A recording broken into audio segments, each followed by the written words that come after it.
Hi everyone, I'm Carla with Race to Walk, and these are just some thoughts on a Sunday. So, stream just a little bit ago, but what's been going on is that every single time, like I try to do anything online, my things are interrupted, and so I had tried to add this to my stream on my Amazon Creator Studio, and never went live. And so I was going to switch over and add it to YouTube, and then it immediately started having problems with my connection. So what I'm doing right now is I'm just streaming this live to Twitch because I think this is one that I don't interference with. I don't know. I've had interference on my YouTube channel, obstructions on that, on my Facebook account, like my personal Facebook account. If you've seen anything from me after August 5th, that's on me. It's been hijacked. So today is Sunday, August 18th, and I have been wearing my my glasses because I have high prescription, and it's harder to fake reflections in there, especially when you have a high prescription like me, and these are not low index. For today, well, I was just going to sound actually about the work with the Afghans, although it's related a little bit, but I actually resigned from an Unexpected Journal on the board of directors, and it's kind of related. Actually, it's not kind of related. It is absolutely related to the hacking that's been going on. If you haven't watched any of my other streams, I do think they're still available on my YouTube channel. I tried starting to upload them in segments to TikTok. My laptop that I got from Tech Mobility through Newegg totally went dead. Got it in end of June. I had suspected that it was compromised beforehand. Like before that, there had been other weird things, and it just totally went dead. So anyway, that is I don't know. I don't know if how much I'll be able to upload about the story there, but anyway, so this is where I'm at right now. But I do want to put out this live stream and just kind of explain a little bit about my decision to do that. If people have followed, my website, my social media platforms, my writing at all, you know that I have been very involved within the Unexpected Journal since 2018. I was one of the people that helped start it. It started as just a discussion in a Facebook group among some friends in the apologetics program. I think most of us, except for Zach, who was the managing editor, was we were just having a chat, and we have been doing all this work in the apologetics program, and there really weren't that many outlets for creative apologetics and cultural apologetics, which is what we were learning in the apologetics program. And so we said, oh, we should just start it. So we did, and it's totally bootlegged. Zach bought the domain. I provided the hosting, and I think Zach just got found a free template, and Eric McMillan did the logo and the brand for us, and so we just started writing, and a lot of our let me find this. A lot of our essays in that first issue on the abolition of man. Let me see if I have all stacks up here. On the abolition of man actually came out of the program, because a lot of people had written things that ended up in the journal because they used to read the abolition of man as like everybody in the entire program read that, in whether they were in the philosophical track or the cultural track. They read abolition of man and research and writing. That was required for everyone. And I have an interview on my YouTube channel with Dr. Michael Ward about his book After Humanity, that basically is Abolition of Man is a really kind of dense book, and it's hard to really think through. It's just you just really have to work at parsing it. And so he wrote After Humanity. It's just kind of a step by step, basically almost line by line, explaining what Lewis meant in there. And so I have an interview with him on that channel, on my YouTube channel. Actually, the preview that I made for that live stream was one of the ones that had been sabotaged on my site. The description had been wiped, the views had been modified, all the engagement had been wiped. So that was kind of the first clue that I knew that there was like an inside job on YouTube hacking, basically sabotaging my account. So anyway, the essay that I wrote in this is called, actually it's kind of long, I always forget what it's called, but anyway, it's called From the Green Book to the River, Lewis Relativism and Constructivism in Education. So some people used work that they had done in the program in this first essay. I didn't, because actually what I wrote in that program wasn't that great for this particular class, and I still really didn't feel like I had, even when I went through the program, I didn't feel like I had it. So this was like a brand new essay that I had written specifically for the journal. So anyway, so we get the first one, the first issue, April 2018, and we just launched it on the site. It was only available online, but the intention all along was to create a book. But this took some time to be able to get to the point where we could make a book. You have to have, an EIN number and a bank account to be able, to publish on CreateSpace, or at the time, and then right after that, it switched to KDP. And so, like, just learning how to do things and what our style guide was going to be and how we're going to format this all took time. So our first 3 issues, it was Abolition of Man. I don't think the other one, I don't know where I put it, the one on Courage, Strength, and Hope, and The Power Story. The first 3, it took us several months, even when we had the manuscripts together, to even be able to get it out in a print form. And part of the reason was because we had to be able to get a contract, a writer's agreement that Amazon would approve of. And so this was, again, it was at the time, it was CreateSpace, and they literally read our writer's agreement. That, first of all, they required a writer's agreement for every single essay that was in the book, because they wanted to prove that we had rights to publish, especially since the issues at that point were already public online. They could tell that it was already out there. So there was like a copyright check going on. And so anyway, we put something together and they didn't like it. And so we had some friends a couple of people had friends that were attorneys, and they went through and they created a writer's agreement for us, because what our intent was that the writers, that we would just be getting a right to publish the work in the journal, and keep it available, in these formats, but that the writer would always retain the rights to the work. We weren't paying them. And so, in the original contracts, it was that the journal had an exclusive right to publish for 90 days, and then a non-exclusive right, to basically publish in in that issue. So it was a very specific right, and the authors maintain the rights to their work. So that was the intent with the original contract. So anyway, we went on. We had a lot of, it was a little crazy sometimes getting things out, because this is, again, it's all bootstrapped. We were, first just trying to figure things out. Our first Advent issue was in honor of Dr. Michael Ward's Planet Narnia. And I really think that it seemed to me like the journal got credibility among, people in more academic circles pretty quickly, but before it had more of a popular reach, because of the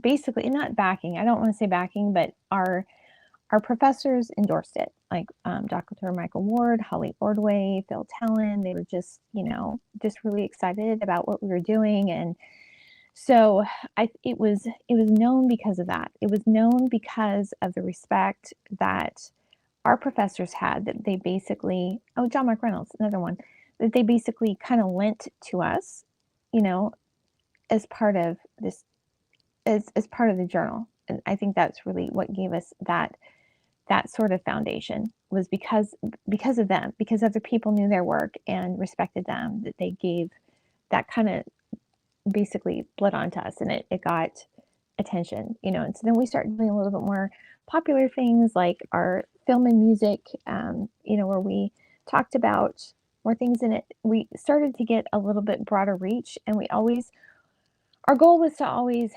realize that not everybody had the same understanding about, we're not writing as we wanted to write as a professional journal, but not with academic jargon. We want anybody to be able to understand what we're talking about, because in the back of the journal we have this essay. This isn't actually on the website, but we have this little essay, Thoughts from a Fellow Traveler, and the intent of this is just to drop little seeds, just to get people thinking about who God is and who they are to Him. And that was the point. That's the point, and that's part of the reason that our work has always been publicly accessible. And it would have been a lot easier, if we had monitored it. But we want people to be able to. That was the goal. We saw it. It wasn't just as we're putting out our writing, and we saw it as a ministry. This is how we can speak to others. So anyway, we keep going. The exciting thing is we just have this idea. We're just figuring it out as we go. And as we went, when I first started the program in 2015, nobody knew, hardly anybody even knew. Like, there was a very niche group of the Christians that knew what apologetics was, and nobody knew what cultural apologetics was. Everybody, you had to explain it.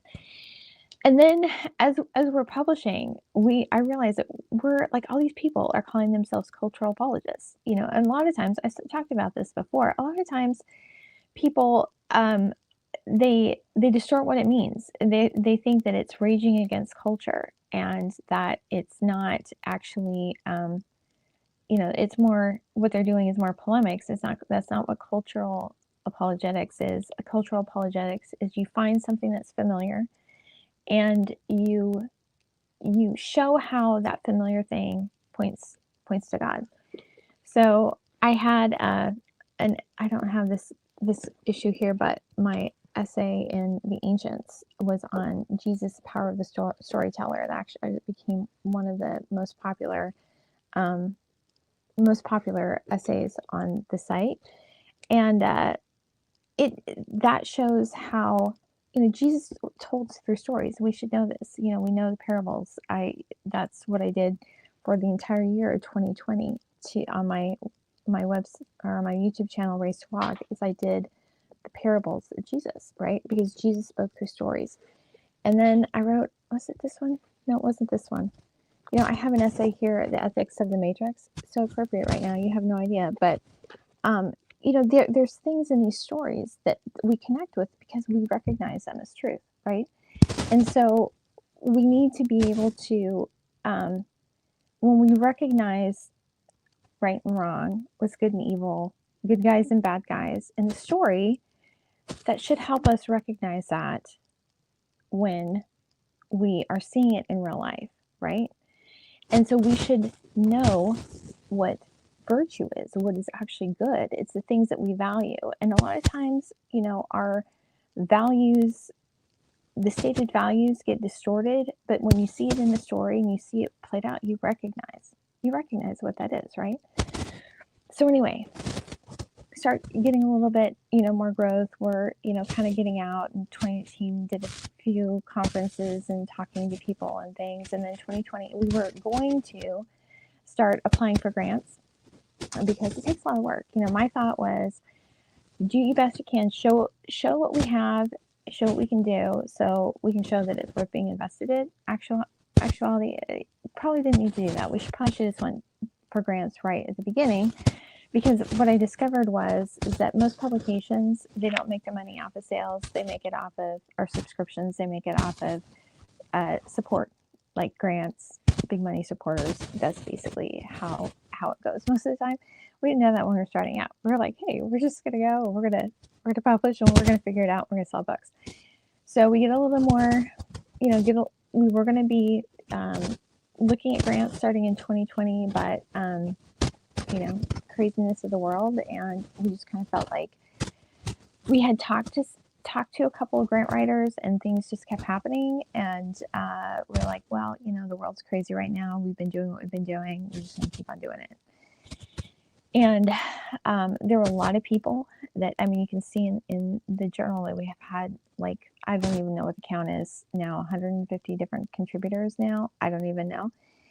But there were a lot of people that contributed, a lot of people that, that were associated with the program, alumni, people still in it that helped edit and things. But as far as the rest of it, it was mainly Zach and I. Zach was a managing editor, and he did a lot of communications with people and coordinating and organizing and all this kind of stuff. And I basically did the rest. I basically did what he didn't do. And we didn't really have. He was a managing editor, and I was getting things out person. That was basically what it was. We didn't really have clearly defined roles. And when Zach stepped down at the beginning of 2023, that's kind of been a little bit of the struggle too, is because we were just doing what needed to be done, not necessarily like what our job, what our volunteer job was. So anyway, I just, speaking for myself, this has been a main focal point of my life. And like, obviously I have other things that I've been publishing, but I just, this was a priority for me. I was investing this because the time, not because I didn't have anything to do. I had a lot of other things I could have been doing, but because, I saw value in it, and I just wanted to get it to the point where we could get funding in and that people would get paid for the work that needed to be done. When an issue came out, I would normally spend probably 40 hours just from start to finish of everything I did, getting the issue out. That didn't account any editing I did or anything before that. Like if I did content or development editing or anything, didn't include that. That was just getting the issue out from beginning to end. When we were doing the launch parties, which I love doing. I love doing those launch parties. They were so much. I just love being able to. To me, it was like, you got to the finish line. We got it out, and this is like a celebration where we get to actually, meet people that have been doing the writing and getting to know them a little bit and getting to know them, digitally, but getting to know them in person as much as you can online, on a live stream. But it was just fun, and it was. I love doing that, and I really, it was just a lot of fun. And I would still been doing them, except for the board decided at the beginning of 2023 that they didn't want to do that anymore. And Zach had been stepping down, and I've been involved in a lot of different things. I realized that when you're in an organization like that, it's not all that you want. You can make your own. You can make your own case and your own argument about what you think should happen and why you do. But in the end, it's not all about it. It's just, I can say what I think and why I think it, but it's a board decision. I'm just one person, and so if that's what they decide, and especially with the way it was, Zach and I had just been doing, right? And so I knew I couldn't do that same. I couldn't just go do stuff like I had been when I was working with Zach. Like, I would just get an idea and I would do it, like the launch parties. I didn't even ask that. I said, hey, let's do this. And he's like, okay, fine, and I just put it all together, and we did it, that first one on superheroes. But I knew I couldn't do that because there were roles. They were trying to make roles, which is a good thing, and so I couldn't do that. And so just because, and they decided they didn't want to do it. Okay, so that's fine. So anyway, I have, if anybody's followed any of the stuff that I do, that I've been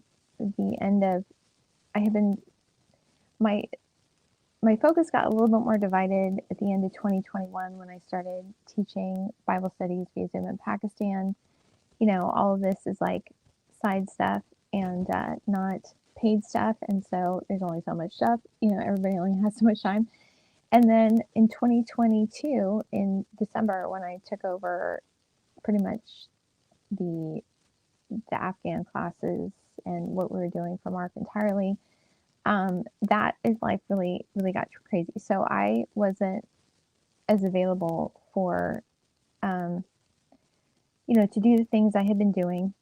And, but, I was thinking there's an entire, we have this entire, not only the board, but this entire group of people that have been helping with it. It's, again, it's not all about me. Like, these are adults. They can, they're capable adults. I don't need to have my hand on every single thing. And so I was, especially into 2022, beginning of 2023, when when they had to go back to Afghanistan, it was just super stressful. And so anyway, so I haven't, I hadn't been as available. And so anyway, um, it's been kind of an easing out, anyway. But when at the end of last year, in the beginning of this year, 2024, I had been noticed, I'm not going to talk about the whole thing. I have a 3-hour live stream on my YouTube channel that talks about what was going on, things that I was seeing. So it's basically a criminal syndicate that's operating online. And all that craziness started. I knew my devices were being hacked. All of that, all of that was going on. And I've, called the FBI 3 times, talked to the Woodburn Police Department. They told me hacking wasn't a crime. I submitted a 198-page report to the FBI outlining the areas that I saw. I've submitted tips to Crime Stoppers, all of these things, and I haven't gotten contact about this. But after I submitted that report, I realized, as I started seeing that that basically everything I've written, produced, ever, probably, but at least online, has been stolen. And it's been, they've used it to create more books. Like, they're not good books. I mean, they take, like, I saw one where they probably took this transcript of the my Easter series. And there are sites out there where you can go and you can pay, and just for one just one click, you can download the transcripts of an entire channel, and then they have whole teams to be able that are doing this, right? So, and they spun it, and they basically made the same thing in 3 different books. I mean, the covers are bad. It's just, part of it is, it's not only the theft, but it's the insult of just what they bastardize it into, and the ugly, butt ugly covers. Low rent, low after, cannot even stand it. I mean, I look at it, I'm thinking, ah, it's so aggravating. It really aggravates me. Because if you've created anything, if you're a creator, you know how much work you put into things, and then to see people, and all they see it for is the dollar signs that they can get for it. And so what they have done is they've plagiarized everything that I've done. And they've also sabotaged all my channels. I'm not going to get into all that. I have so many. I have screen recordings. I have screenshots with evidence of all of this. I mean, even one of the last live streams that I did on YouTube, it was no notifications were coming up that I was live.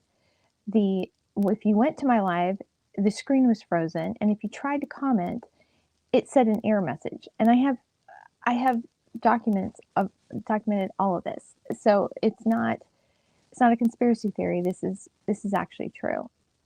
So anyway, regardless, basically everything I've written has been stolen, including essays from the journal, and specifically my essay, The Making of a Hero, in the 3rd issue, Courage, Strength, and Hope. Especially that one. I wasn't quite sure why that was, but I have since figured out, I think, why the reason is. That one has been so targeted. And it's like they're trying to wipe me out of search as the original author of those works. And so this is a big deal. I mean, every single account that I have has been accessed, I think, it looks to me like they've stolen my identity, and I think have opened up other accounts. I mean, it's just it's so there's a lot, and so um, it's it's a big deal. It's actually a big deal, and uh, anyway, part of it is time. I need to be able to focus on things, but also um, I have been sharing with the board that the that the journal has been there's duplicate copies up on Amazon, and that was actually one of the first things that I knew that was solid, that I could just go to the FBI and say, look, this is not our listing. This is a fake listing. This is an ISBN. ISBNs can be tracked. Should be really easy to find out who the perpetrators are. I had submitted that. I had screenshots of everything with our listing, with the other, and it was actually, I have, this is the thing, some of my slides, access everything of mine, some of my slides have been deleted. So I don't have, I had that was, that I showed what I was submitting to the FBI. But this is the issue. This is a picture that Riz Corsini said that he took of, I don't know, some snowstorm in Virginia. But anyway, so I had been writing a report to the FBI, including this, because I thought this is easy. This is very easy. You know, ISBNs are traceable. And someone, I guess it was probably someone with the board, had reported, and the listing was removed for a little bit, but then now that fake listing is back online, and it's just being sold. So Amazon hasn't done anything about that. And so anyway, so that was I had been keeping them updated about what I had been finding, and then I found that I found a site. It was a podcast that was promoted by this criminal syndicate using a bunch of sock puppet accounts that I knew. I recognized the writing at, like, I've edited so much. That's one of the things about not having a lot of editing help. I've done a good chunk of the content editing on the past 6 years of journals. I mean, I have. So I recognized people's writing, and I knew that, you know, different people, different friends of mine, it was their work that had been stolen and was being plagiarized. And so anyway, I had let them know about that. I actually have a video. I've been recording like little video notes, and, you know, I have one that is unlisted right now. I might make it public, but I don't know. It says specifically the site that it is, so I'm not sure if I should upload that or make that public or not. But I do have that, so I've been keeping them informed of what's been going on. And so again, you know, we have another issue that's coming out. You know, Zach took that one over. I was supposed to be the issue editor, but I've literally, half the time I can't even access my you know, my computer's been going on and off. You know, it's just been constant. And so anyway, I had said something about, you know, this is plagiarism, and it's a lot of the essays on this, you know, in the journal have been plagiarized. And the response I got was, well, we've already decided that our process is going to be, we're going to report and move on. That doesn't work for me. That just doesn't work for me. Like, if as the board, that's what they decide to do, that's one thing, but basically every single thing is being stolen. So being passive about it does not work for me, especially when it's not only have they stolen everything that I've written, but they're literally trying to shut me off and shut me out and shut me down, the criminals that are doing it. So I don't have an option about being passive about it. And so that was the thing. That was kind of that. And we had some very different ideas about what was good for the community cover that's coming out. That was kind of, everybody was saying, "Oh, I like it." And I'm like, I I'm sorry. I know that everybody has a developmental process, but when you come from, amazing work by Virginia de la Lastra, who's done the majority of our covers, to what was presented as an option, we have very different, obviously, the vision has drastically diverged. That was like because I was thinking, you gotta be pranking me with this. But anyway, so I just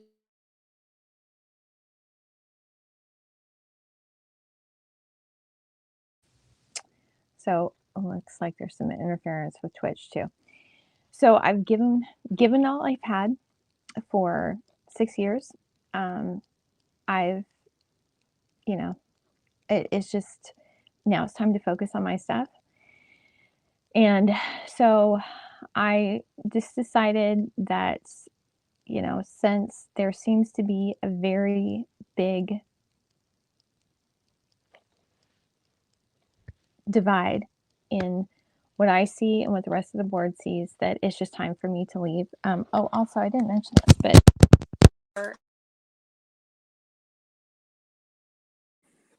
yeah, I keep losing my microphone.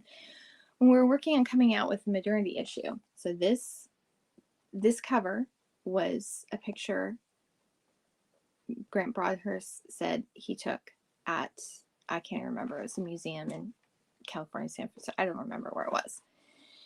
So when we're coming out with this one, modernity, there was actual sabotage to the to one of the essays, pretty dramatic sabotage.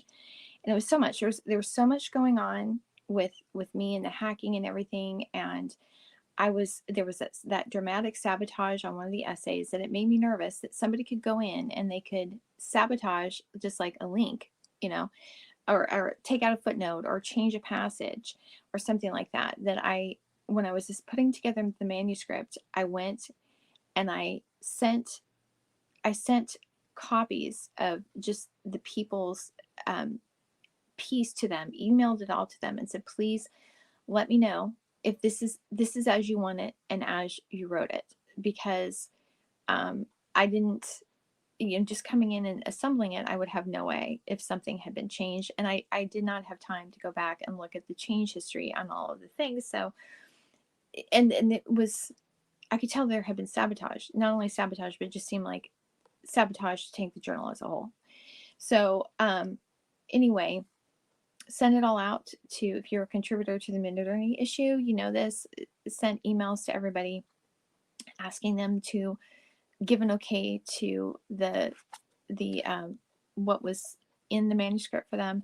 There were a couple of things that people came back with just a few minor changes, but anyway, and I guess I should have sent the final copy again, so you know what actual was final. But this is the thing, I have a copy of that final on my computer, so I know how it was when it left my hands. So that was all going on, and but going back to this past week, I was just like, it's just time. I can't.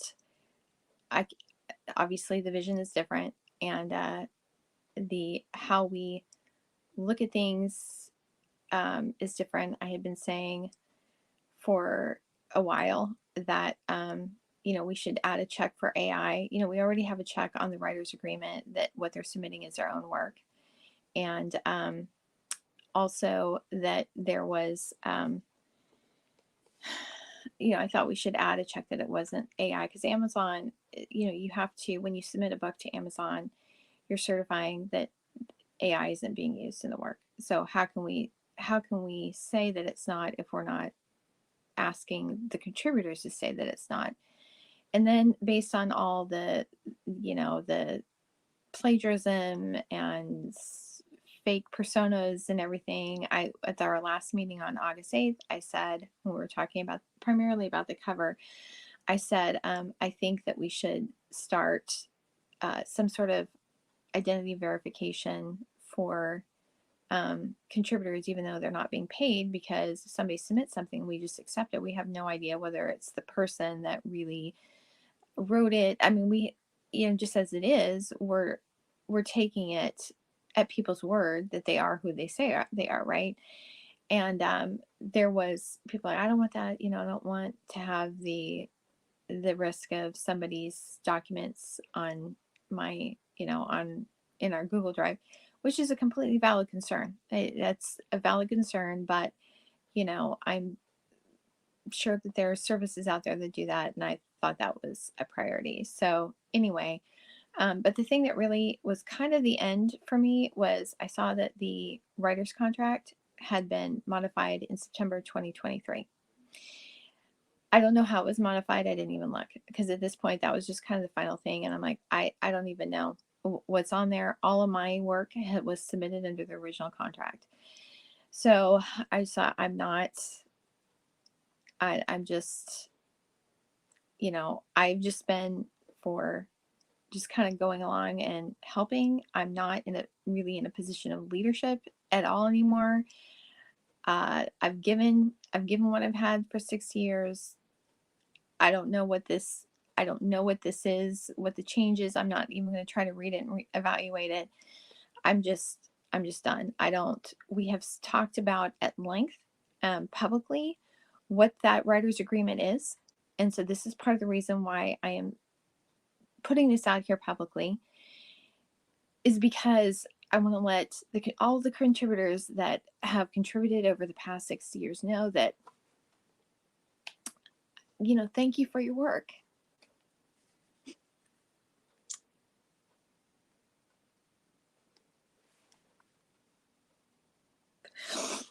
Thank you for being a part of it. Thank you for trusting us with your work and thinking that we were something that you wanted to be a part of. It was so much fun. I learned so much. I learned how to be a better editor. I love doing it. I love doing it regardless of everything else. I loved it. I just loved working together with people on it and getting out these awesome books, and it was a lot of fun. And I just want you to know that I'm grateful to you for being willing to be part of it.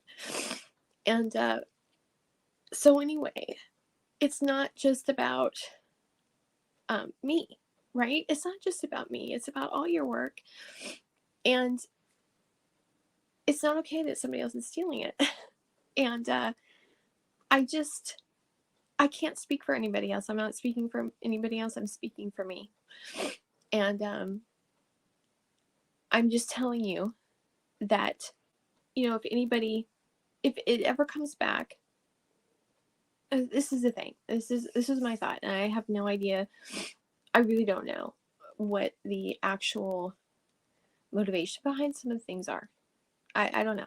And like I said, I've been busy with Afghans, so I've been kind of, even like my emails, some of the things have been, I haven't seen them until I do a specific search for a word, and then it will pop up in my email. So even some of that stuff has been, I don't know. Anyway, so there may have been conversations that I missed. It's entirely possible. But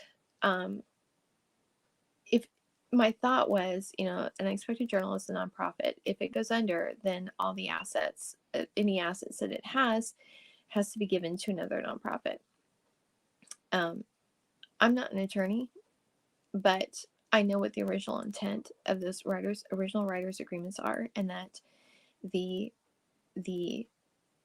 right always stayed with the author, and that we had a specific right to use. That was my understanding of what it was. And so if it ever comes to the point where somebody tells you that what you submitted, you were giving, that they, somebody else could use your rights in other ways or whatever, I'm telling you, as one of the founding members, that was never the intent of the original contract. And again, I didn't even look at the contract as it is right now. I just saw that it had been edited in September 2023. But if anybody tries to tell you that that's not your work and that you don't have a right to it, all I'm saying is that uh, that was not the intent. That was not the intent originally, and we went to actually spent a lot of time on that original writer's agreement to make it that was the thing. We just wanted to be able to publish, but that the writers kept the rights to their work. So anyway, that's why I'm doing a live stream. I mean, people are, will do what they want to do. I'm just telling you, just based on everything that's happened to me, and I don't know. I mean, I'm not saying I've seen this criminal syndicate. I'm not talking about the journal. I'm talking about the criminal syndicate that is stealing work. I've had people. I've seen things that people that I know that have stolen my work, and I think that they've even, since my computer's been hacked, I saw they were like going to be doing this one new series, and I'm thinking, and I know that they steal work, and I'm thinking, did you get that off of my computer, out of my what I wrote for the Biblical Languages program? And this is the thing. They're rapacious. And you may think, well, who am I that they would pay attention? If you have original work and unique work, you're a target. You're a target, and what they will do is they will sabotage your platforms, so you never get that public news. That's what they've done with mine. And I mean, it's really, really clear that that's what it is. And value isn't determined by what somebody pays you. There's a lot of people get paid a lot of money, and what they're bringing to the table isn't really worth anything, right? The thing that it is, what it is, that's where the value is. Whether somebody pays you for it and recognizes the value, it doesn't change what it is. It doesn't suddenly have value because somebody pays you for it. If it's good, it's good. And it's always been good. And it's always had that same value. So don't think that what you're writing doesn't have value just because you're not getting paid. Because what I found out is a lot of things that I haven't been getting paid for. There's a lot of people that made a lot of money off of my work. So anyway, there's that. And I also, if you're a writer,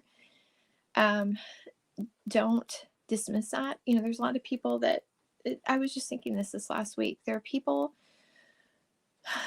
YouTube and all these, these platforms that protect rights. They protect music, right? They protect film, but they don't seem to value words either. And that's really what all the platforms are made of. If without the words as the base, there wouldn't be music and there wouldn't be film either, right? And words are really, that's what God created the world with words. Words have power. And so they should be given value, and they should be guarded and protected, and people shouldn't just be allowed to steal them at will. They shouldn't be. And don't discredit what you're putting out. I mean, words are, I was thinking about it this morning. It was when words became accessible to people, and during the printing press, when that's when the world exploded. That's when the Enlightenment happened, where there was all these inventions and discoveries and these new thoughts and ideas. It's just this explosion of light, right? That's the description of creation. God spoke, let there be light. These were these words. And that's what happened with the Enlightenment. It exploded because people had access to it. Before, it was just a few people that had these really these books. That's the story of St. Columba. I love it because he was really fiery, and they literally started a war over the Book of Psalms. Like, somebody had gone somewhere and gotten a copy of the Book of Psalms. Is so valuable, and so he was writing out, copying the Book of Psalms at night, and in secret. copying out the Psalms. And then just when he gets done, he's finished the copy, they come in because I guess they must have discovered that he had been doing this all along, and they take the book and basically starts a war over it. Words are powerful. They matter. And so I and James talks about it, the power of the tongue, right? So I just I don't care if you're not getting paid for it or not.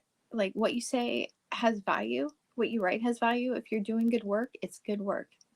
It's good work whether somebody's paying you or not. And if you're doing that good work and you don't have a large platform that people know what you are saying, you're a target. And just be aware of that. And so anyway, here's the thing. Like I said, all my social media platforms are completely screwed. So if you want to do me a favor, I'm going to be re-streaming this to my other platforms. Actually, my personal platform, I'm pretty sure they have me on it because I wasn't able to have access to I was locked out of my account on Facebook for 2 days. And I'm pretty sure the one that they moved me to with my old logins and my old, things that I had originally was one of their sock puppet accounts. They're really dumb. They're really dumb because it's like I have a video of all the authorized devices on that account. Video of it, of the locations. Not that smart. Anyway, so I'm going to be restreaming it, but so the other locations won't be live. But if you are on TikTok or have a social media platform or something, please, like, feel free to take whatever parts of this. Don't change what I say. I'm not giving a license to fake and things I haven't said. But if you can, like, just share, obviously not the whole 50 minutes, but like whatever you want, whatever like stood out to you. I would appreciate it because like I said, all my platforms have been jacked, and I'm almost even, I'm not even sure, but I did start adding some things to TikTok, but I don't use TikTok. I didn't use TikTok very much because I've been reading about, all the, like, this Chinese espionage and TikTok. And I'm just thinking, who, why worry about the Chinese when you have, homegrown terrorists that are, running numbers on you. So anyway, but even some of the things on my TikTok, some of the that I had, not all the things were up. My there's a Dish of Warts video that is like hidden. That's a book that I published. Okay, it was an annotated edition. It's George MacDonald's book, but I annotated it. But anyway, that was hidden. So I don't even know about that. But if you have a TikTok and you want to take some of this and share it, I would really appreciate it. And I did say I'm not putting links in description because I've seen this. They get edited. The links get edited. But I did set up a GoFundMe. I think I don't have any account on there. This is a URL. And so if you want to donate to that, great. But please, if you're watching this, just please at least spread the word. Oh, this is the other thing.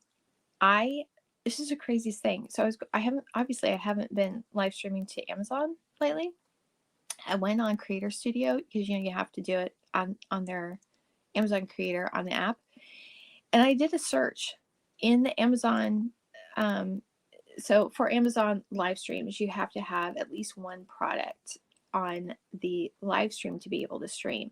So I was going to add some of our books, right? I have videos of this too, to the stream, so I could put it up on Amazon for that. So I go and I enter the ISBNs, the ones that are shown, like right here. None of the ISBNs for our journals come up in the Amazon Creator search at all. It's almost like the ISBNs, our actual ISBNs have been wiped from Amazon search. They still show up in the marketplace, but not in creative search. The ISBNs, I tried for the Abolition Man, I tried the Amazon ID, didn't show up either. So I don't know what to deal with that, but there's, like I said, in that one 3-hour live stream I did, it's very obvious that some of the things I was seeing, I said it was either an inside job or an inside hack, and same thing with Amazon. And by the way, I filed a complaint about proof that I had of Amazon skimming sales back in July of 2023 with the Texas Attorney General's office, and they didn't do anything about it, and or they didn't respond, or at least I never. It's the thing. My communications have been kind of screwed too, so they could have responded and I didn't get it. But um, I also, the same day that I filed the complaint with the FBI, I also submitted a complaint regarding that. There were actually 3 different complaints. What I was seeing with this criminal syndicate, that the Texas Attorney General's office hadn't acted on my complaint, and one other thing. And the 2 things, the FBI basically duplicates the FBI complaint because they hadn't responded to me, and I'm like, I think it's because my last name's Alvarez and I'm a woman. That's why they've been dismissing me. But also the Texas Attorney General, the Amazon skimming sales, they dismiss that too. They are, and it goes beyond skimming sales. It does. I'm positive of it, and I don't know what they've done to the ISBNs for the journal, but this is what I have to say. If you're publishing books and you're using Amazon ISBNs, which that's what we're doing, don't do that. Go get your own. Save up. Do something. I don't know, but don't use Amazon's ISBNs. I would not do that, because it just, when you have everything in one ecosystem, you're basically relying on the integrity of that ecosystem. And I don't know, what's the reference? The love of money is the root of all kinds of evil. Yeah. So anyway, so that's that. Like I said, if you want to donate, great. If not, share it. Share part of it. I'll try to put more videos up of what I've been seeing.